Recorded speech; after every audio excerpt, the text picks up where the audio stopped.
Yeah, my mother was pregnant and they were expecting me. Well, they didn't really expect me until the second week in July. And they were going to name me June because my mother read a novel where the heroine was named June.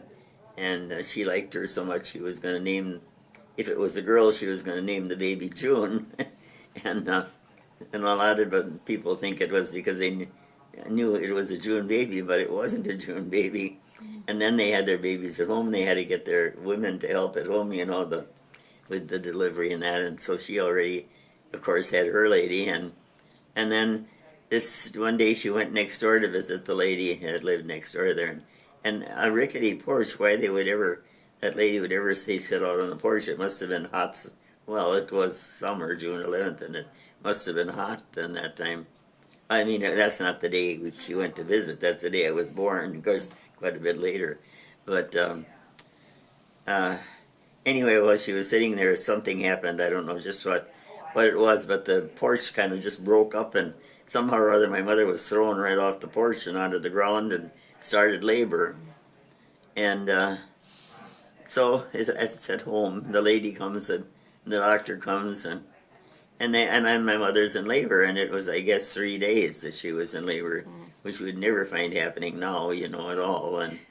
But then finally I was born, and my dad always said to me, "Oh, what a looking mess you were when you were born," because I had instruments, and I had cuts all around my face and all over, I guess, and then he tells them right then, that, well, you'll never have another baby, he said. If she gets pregnant again, she'll die, and probably the baby will too.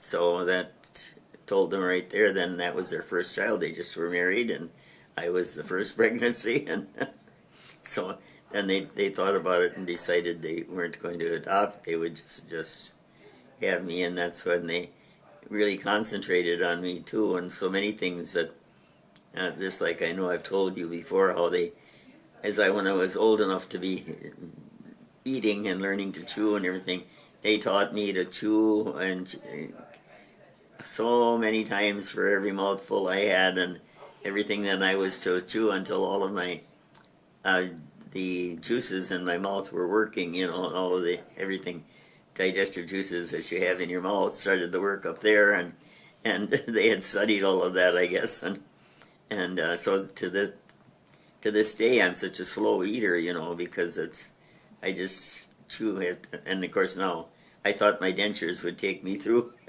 and instead I've had them for about 5 years now, I guess, and they're terrible. I don't like them at all.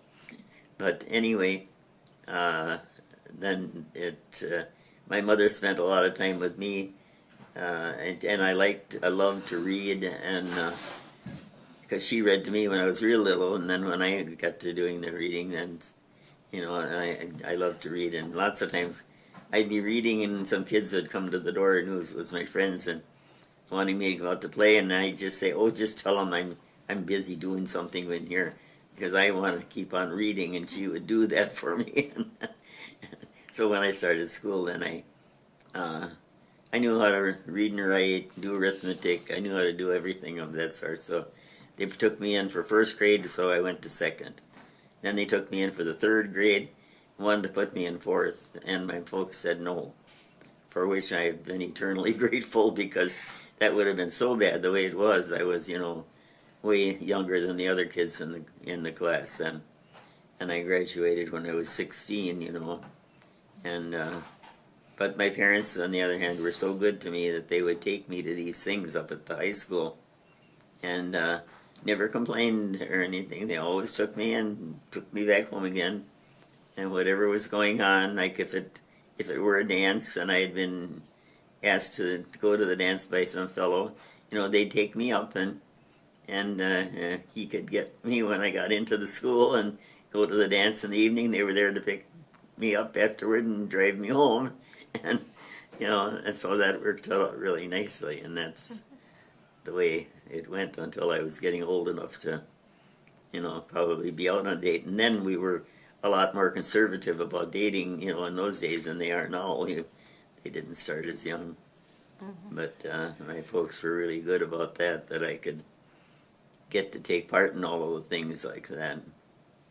And belonged to choral groups, and I had a nice singing voice at that time and used to be able to take part in all of those things.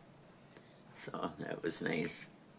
But that's the part, and it was so bad because, my mother too, then I think had, I don't know, I think she probably had some ailments as a result of that whole thing too, all of her life, that she wasn't quite. I know she had varicose veins real bad, and I don't know if that was something she developed as a result of that too. It could be. It is for pregnant women, yeah, they can get that, yeah. So I don't know, but anyway, it was a crazy time for everybody in the family then too. So.